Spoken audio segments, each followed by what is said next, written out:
Si quieres una vida con más paz, propósito y una conexión más profunda con Dios, hay algo que no puedes ignorar: el poder de la oración. A lo largo de la historia, la oración ha sido el puente que une a la humanidad con lo divino.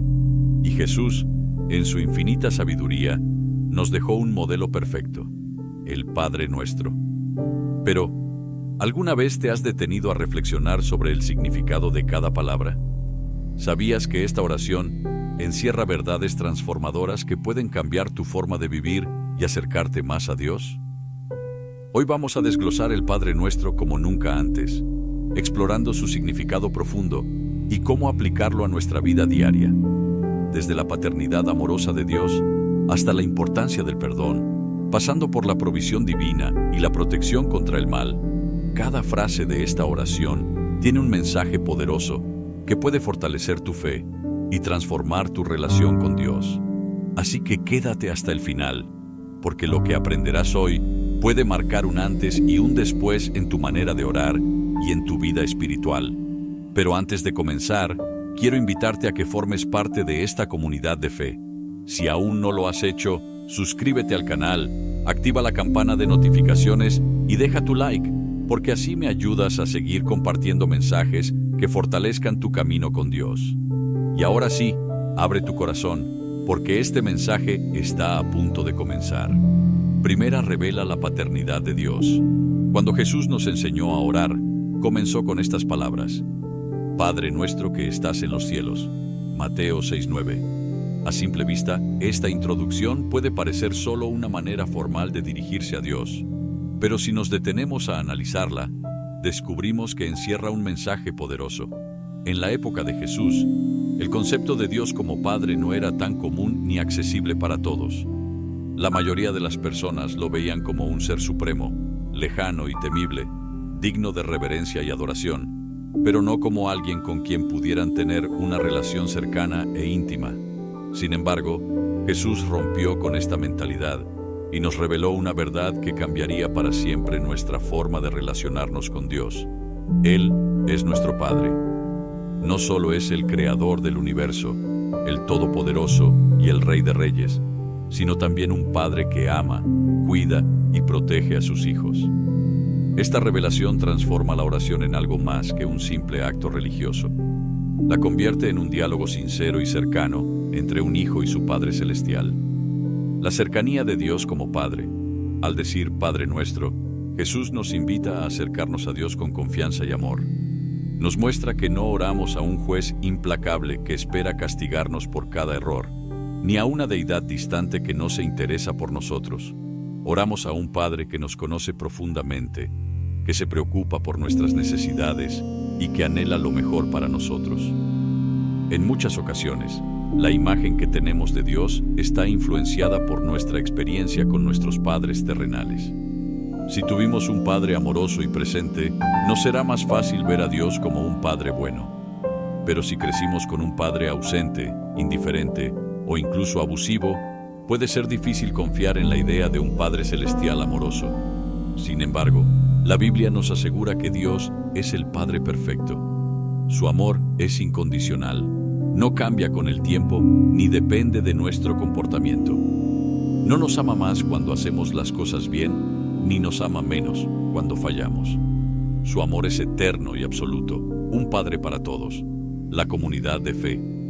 Otro detalle importante es que Jesús no dijo Padre mío, sino Padre nuestro. Esta simple palabra nos enseña que la fe no es una experiencia solitaria, sino que somos parte de una gran familia espiritual. Dios no es solo mi Padre, sino el Padre de todos aquellos que creen en Él. Esto nos recuerda que el cristianismo no se trata solo de nuestra relación individual con Dios, sino también de nuestra relación con los demás. Como hijos de un mismo Padre, estamos llamados a vivir en unidad, en amor y en comunidad. No podemos decir que amamos a Dios si despreciamos a nuestros hermanos. La frase Padre Nuestro nos desafía a dejar de lado el egoísmo y a reconocer que pertenecemos a una familia más grande. Nos invita a orar, no solo por nuestras propias necesidades, sino también por las de los demás, a interesarnos por quienes nos rodean y a vivir con un sentido de fraternidad y compasión. ¿Realmente vivimos como hijos de Dios? Aquí surge una pregunta fundamental. ¿Realmente vivimos como hijos de Dios? A veces decimos que creemos en Dios, pero seguimos viviendo con miedo, culpa y duda, como si fuéramos huérfanos espirituales. La verdad es que muchos de nosotros oramos sin entender lo que significa ser hijos de Dios. 2. Dios respeta el libre albedrío porque su plan desde el principio fue crear seres con la capacidad de elegir entre el bien y el mal. Si Dios hubiera diseñado un universo en el que cada criatura simplemente lo obedeciera sin cuestionar, entonces la adoración y el amor hacia Él serían obligados, no genuinos. La verdadera obediencia solo tiene valor cuando proviene de una elección libre, no de una imposición. Dios creó a los ángeles con esta capacidad de decisión. Y Lucifer, quien era un querubín glorioso, decidió por su propia voluntad rebelarse contra Dios. Su orgullo lo llevó a desafiar la autoridad divina y engañar a otros ángeles para que lo siguieran. Si Dios lo hubiera destruido inmediatamente, los demás seres creados habrían obedecido a Dios por temor y no por convicción. En lugar de eso, permitió que su rebelión siguiera su curso para que quedara completamente expuesta a la consecuencia de alejarse de su perfecta justicia. Si Dios destruyera a Satanás de inmediato, muchas de sus criaturas podrían preguntarse si realmente era justo o si simplemente eliminó a alguien que tenía la razón. Es como si en un reino, un ministro acusara al rey de ser injusto y en respuesta, el rey lo ejecutara sin dar explicaciones. ¿No sembraría eso dudas en el pueblo? En cambio, al permitir que Satanás continúe su camino, Dios le da tiempo para demostrar los efectos de su rebelión. De esta manera, nadie podrá decir que Dios no fue justo en su juicio final, porque todos habrán visto con sus propios ojos las consecuencias del pecado. El libre albedrío es también una prueba para la humanidad. Desde Adán y Eva en el Edén, Dios les dio la opción de obedecer o desobedecer. Pudo haber creado a los seres humanos sin la capacidad de pecar. Pero entonces no seríamos realmente libres. La historia de Job es un ejemplo de cómo Dios permite que el diablo actúe para probar la fe de las personas. Satanás pidió permiso para atormentar a Job, y Dios se lo concedió, pero con límites. A pesar del sufrimiento, Job se mantuvo fiel, y su historia demuestra que la fe genuina es aquella que se sostiene aún en medio de las pruebas. Si el mal no existiera, no habría manera de demostrar la verdadera fidelidad a Dios, porque nunca habría una elección entre obedecerlo o rechazarlo. Dios permite que el mal siga existiendo porque su propósito es mayor que nuestra comprensión inmediata. Él usa incluso el mal para cumplir sus planes, como se vio en la crucifixión de Jesús. Satanás pensó que había ganado cuando logró que Jesús fuera crucificado. Pero en realidad, ese sacrificio trajo salvación a la humanidad.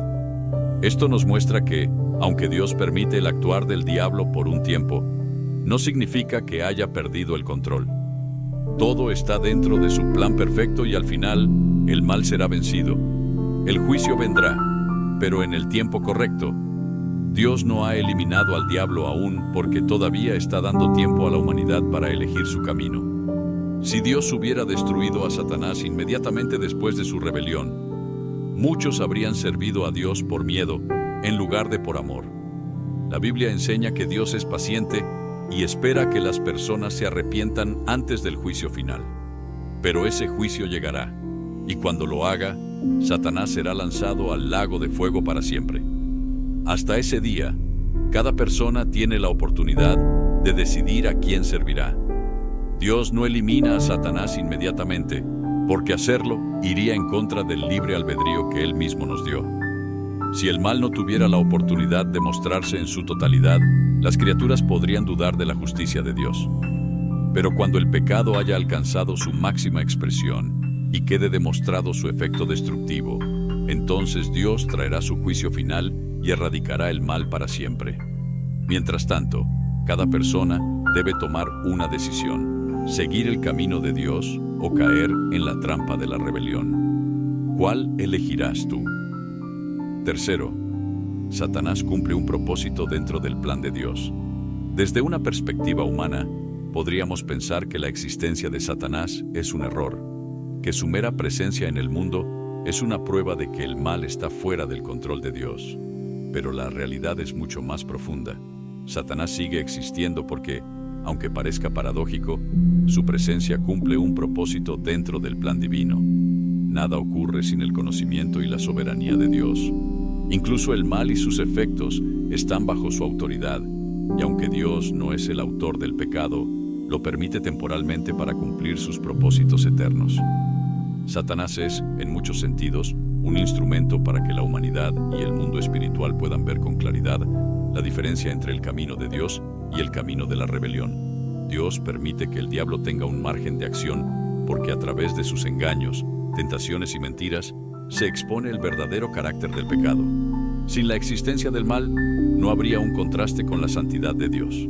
La humanidad no comprendería completamente la grandeza de la justicia divina si no pudiera ver lo que ocurre cuando el pecado se desarrolla sin restricciones. Es precisamente el mal lo que nos hace darnos cuenta de nuestra necesidad de Dios, de su gracia y de su salvación. Satanás también juega un papel en la formación del carácter del creyente. La Biblia enseña que las pruebas, las tentaciones y las luchas fortalecen la fe. En Santiago 1:2-4 se nos dice: Hermanos míos, considérense muy dichosos cuando tengan que enfrentarse con diversas pruebas, pues ya saben que la prueba de su fe produce constancia, y la constancia debe llevar a feliz término la obra, para que sean perfectos e íntegros, sin que les falte nada. Sin la existencia del diablo, no habría tentación. Sin tentación, no habría lucha entre el bien y el mal.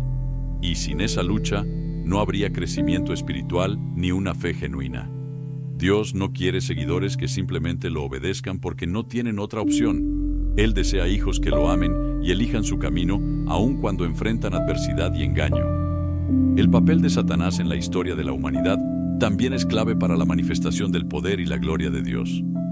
A lo largo de la Biblia vemos cómo Dios usa la rebelión del diablo para cumplir sus planes más grandes. Un ejemplo claro es la historia de José en el Antiguo Testamento. Sus hermanos, impulsados por la envidia y el pecado, lo vendieron como esclavo. Pero Dios usó esa situación para colocarlo en una posición de poder donde pudo salvar a muchas personas de la hambruna. En Génesis 50:20, José les dice a sus hermanos: Ustedes pensaron hacerme mal, pero Dios lo tornó en bien para lograr lo que hoy estamos viendo, salvar la vida de mucha gente. Lo mismo ocurre con el diablo. Aunque su propósito es hacer daño, Dios puede usar incluso sus ataques para lograr su plan supremo. El caso más evidente de esto es la crucifixión de Jesús. Satanás pensó que al influenciar a los líderes religiosos y políticos para que condenaran a Cristo a muerte, estaba destruyendo el plan de Dios. Pero en realidad, esa misma crucifixión era el acto de redención que Dios había planeado desde el principio. La cruz, que parecía una victoria para el mal, se convirtió en la derrota definitiva de Satanás. Jesús venció el pecado y la muerte, y garantizó la salvación para todos los que creen en Él. Satanás también sirve para desenmascarar a quienes realmente siguen a Dios y a quienes solo tienen una fe superficial. En la parábola del trigo y la cizaña, Mateo 13:24-30, Jesús explica que en el mundo hay personas que son verdaderos hijos de Dios y otras que han sido sembradas por el enemigo. Ambas crecerán juntas hasta el fin de los tiempos, cuando Dios hará la separación definitiva. Si Satanás fuera eliminado inmediatamente, no se revelaría quién realmente ama a Dios y quién solo lo sigue por conveniencia. La existencia del diablo y del pecado actúa como una prueba de quiénes son los fieles. El diablo también es un adversario que impulsa la dependencia del creyente en Dios. Pablo, en 2 Corintios 12:7-10, habla de un aguijón en la carne, un mensajero de Satanás que lo atormentaba. En lugar de quitarle ese sufrimiento, Dios le respondió: Te basta mi gracia, porque mi poder se perfecciona en la debilidad. Si no hubiera oposición, si no hubiera un enemigo espiritual que nos desafía constantemente, muchos podrían caer en la autosuficiencia y olvidar su necesidad de Dios. Satanás, sin saberlo, puede estar ayudando a que las personas busquen más a Dios y se fortalezcan en la fe. La historia de Job es otro claro ejemplo de cómo Dios usa incluso las obras de Satanás para cumplir su propósito. Job era un hombre justo y fiel, pero Dios permitió que el diablo lo pusiera a prueba con sufrimientos extremos. A pesar de todo lo que perdió, Job nunca maldijo a Dios. En lugar de destruir su fe, la prueba lo llevó a conocer a Dios de una manera más profunda. Al final, Dios restauró todo lo que Job había perdido y le dio aún más bendiciones de las que tenía antes. Esto demuestra que, aunque el diablo actúe con la intención de destruirnos, Dios puede usar esas mismas pruebas para fortalecernos y bendecirnos.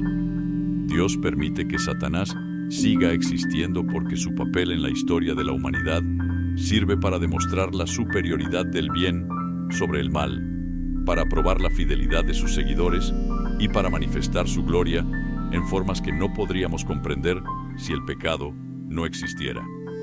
Pero esto no significa que Satanás tendrá poder para siempre. La Biblia es clara en que llegará un día en que será derrotado y castigado eternamente. Mientras tanto, su existencia sigue sirviendo para que los seres humanos tomen una decisión clara: seguir a Dios y confiar en su plan, o ser engañados por las mentiras del enemigo. ¿Cuál es tu elección? La Biblia muestra que Dios nunca obliga a nadie a seguirlo. En Deuteronomio 30:19, Dios dice: Hoy pongo delante de ustedes la vida y la muerte, la bendición y la maldición. Escoge, pues, la vida, para que vivas tú y tu descendencia. Dios nos da la opción, pero no nos obliga a escoger el bien. Lo mismo ocurrió con los ángeles en el cielo. Satanás y un grupo de ángeles decidieron rebelarse, y Dios permitió que sufrieran las consecuencias de su elección. Si Dios eliminara a Satanás inmediatamente, podría dar la impresión de que aquellos que le sirven lo hacen por miedo y no por amor. Pero Dios no quiere seguidores obligados, sino hijos que lo amen y lo obedezcan voluntariamente. La verdadera obediencia y adoración solo pueden existir cuando hay una opción real de rechazar a Dios. Satanás y sus obras representan esa opción. Jesús dejó claro que las personas tienen que tomar una decisión consciente entre el bien y el mal. En Juan 3:19-20 dice: Y esta es la condenación, que la luz vino al mundo, y los hombres amaron más las tinieblas que la luz, porque sus obras eran malas. La existencia del diablo y su influencia hacen que esta elección sea evidente. Sin él, el mundo no vería de manera tan clara la diferencia entre la luz y la oscuridad. Además, Dios usa el libre albedrío para demostrar que su justicia es perfecta. Si Él destruyera a Satanás en este momento, algunos podrían argumentar que su juicio fue apresurado o que nunca se le dio la oportunidad de arrepentirse. Dios permite que el mal siga su curso hasta que se revele completamente y quede claro que la rebelión contra Dios solo lleva a la destrucción.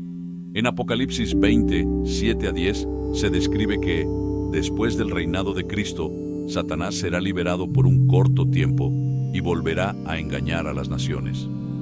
Esto demuestra que ni siquiera después de haber sido encarcelado cambiará su naturaleza. Satanás no se arrepentirá, y Dios permite que su maldad se manifieste hasta el final para que nadie tenga dudas sobre su destino. Dios no destruye a Satanás inmediatamente, porque su existencia forma parte de la prueba del libre albedrío. Cada persona debe decidir a quién seguir, a Dios o al enemigo. Y esa elección, cuando se hace desde la libertad, demuestra quién realmente ama a Dios y desea seguir su camino. ¿Cuál es tu elección? 5. Dios usa la existencia de Satanás para cumplir sus planes redentores. A pesar de la aparente victoria de Satanás, al corromper la humanidad desde sus inicios, la Biblia revela que Dios, en su infinita sabiduría y poder, utiliza incluso la maldad de Satanás para cumplir con sus planes redentores para el mundo. Este concepto es profundamente misterioso y, en muchos sentidos, subraya el carácter soberano de Dios. Él no solo permite que el mal exista, sino que lo usa dentro de su voluntad para lograr un bien eterno mucho más grande de lo que podríamos imaginar. Este plan de redención es la gran narrativa de las Escrituras, donde el mal no tiene la última palabra, sino que Dios lo transforma en un vehículo para manifestar su gloria y traer la salvación a la humanidad. Desde el principio de la historia, Satanás ha intentado destruir los planes divinos. Su rebelión en el cielo, su intento de seducir a Adán y Eva y sus esfuerzos por desviar a Israel de su propósito como pueblo elegido son evidencias claras de su intención de frustrar el plan de Dios. Sin embargo, Dios ha permitido que Satanás juegue un papel en el proceso de redención, utilizando su maldad para manifestar aún más poderosamente su justicia, su gracia y su misericordia. Un claro ejemplo de cómo Dios usa la existencia de Satanás para llevar a cabo su plan redentor es la muerte y resurrección de Jesús. Satanás, al influir en los líderes religiosos y en Judas Iscariote, llevó a Jesús a la cruz, pensando que había logrado la victoria final sobre el Hijo de Dios. Sin embargo, lo que Satanás no entendía era que la muerte de Jesús no era una derrota, sino el cumplimiento del plan de Dios para redimir a la humanidad. Como dice en Hechos 2:23, este Jesús, entregado según el determinado consejo y anticipado conocimiento de Dios, vosotros lo matasteis, crucificándolo por manos de impíos. El mismo acto de maldad llevado a cabo por Satanás y los hombres se convirtió en el medio por el cual Dios redimiría a todos los que creen en Él. Este principio no se limita solo a la crucifixión de Jesús, sino que a lo largo de la historia, Dios ha utilizado las obras malignas de Satanás para avanzar en su plan de salvación. En el Antiguo Testamento, por ejemplo, la opresión de Israel por parte de naciones paganas como Egipto, Asiria y Babilonia parecía ser un triunfo de las fuerzas del mal. Pero Dios, en su soberanía, utilizó estas pruebas para moldear el carácter de su pueblo, para purificarlo y para cumplir con la promesa de enviar al Mesías, Jesucristo, para salvar a la humanidad. La misma esclavitud en Egipto, que parecía una victoria de Satanás, fue el escenario en el que Dios obró uno de los milagros más grandes de la historia, la liberación de Israel a través de Moisés, lo que sería el preludio de la liberación definitiva que Cristo traería. De manera similar, las pruebas y tentaciones que Satanás trae sobre los creyentes no son permitidas sin un propósito divino. En el 1 Pedro 1, 6-7, se nos enseña que las dificultades y persecuciones que enfrentamos son permitidas por Dios para refinar nuestra fe, en lo cual vosotros os alegráis, aunque ahora, por un poco de tiempo, si es necesario, tengáis que ser afligidos en diversas pruebas, para que sometida a prueba vuestra fe, mucho más preciosa que el oro, el cual, aunque perecedero, se prueba con fuego, sea hallada en alabanza, gloria y honra cuando sea manifestado Jesucristo. La misma presencia de Satanás y su influencia sobre el mundo nos empuja a confiar más plenamente en Dios, a depender de su gracia y a aferrarnos más a su verdad.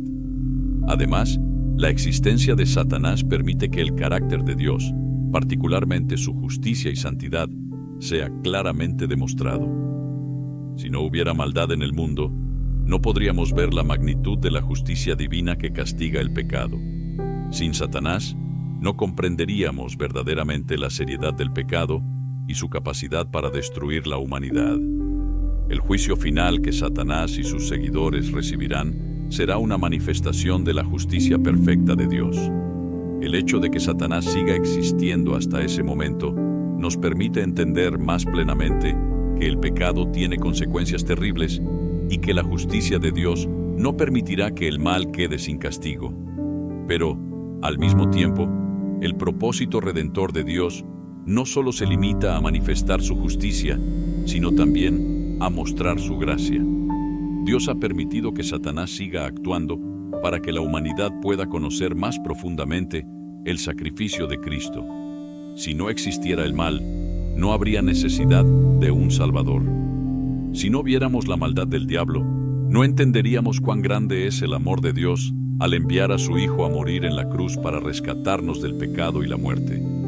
En medio de las pruebas que Satanás trae, los creyentes pueden experimentar de manera profunda el consuelo, la paz y la esperanza que solo provienen de Dios.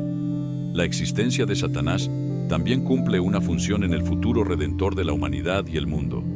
En Apocalipsis se describe cómo, en el último día, Dios pondrá fin al reinado de Satanás y al mal en todas sus formas. En Apocalipsis 20:10, Se nos dice que Satanás será lanzado al lago de fuego, donde será castigado por toda la eternidad. Este acto será la culminación de la victoria final de Dios sobre el mal y la restauración completa de su reino. Será el momento en que todas las injusticias se rectificarán y el mal será erradicado para siempre. A través de la lucha contra Satanás, Dios demostrará de manera definitiva que su reino es de paz, justicia y amor. La existencia de Satanás y su influencia sobre el mundo también permite que los seres humanos experimenten el libre albedrío de una manera real y significativa. Si Dios eliminara inmediatamente al diablo, no habría un verdadero ejercicio de la voluntad humana. Las personas no tendrían que elegir entre seguir a Dios o ceder a la tentación del mal. El hecho de que el mal siga existiendo en el mundo crea un espacio donde la verdadera fe puede surgir, donde los individuos pueden tomar decisiones conscientes para seguir a Cristo y vivir según su palabra, no por obligación, sino por amor. En resumen, la existencia de Satanás no es una muestra de que el plan de Dios ha fallado, sino una prueba de su infinita sabiduría, soberanía y gracia. Dios usa el mal para mostrar su justicia, su gracia y para llevar a cabo su plan de redención de una manera que nunca hubiéramos podido imaginar. Aunque Satanás sigue existiendo y haciendo todo lo posible por destruir lo que Dios ha creado, está trabajando involuntariamente para cumplir los planes eternos de Dios, demostrando que, al final, el bien prevalecerá sobre el mal.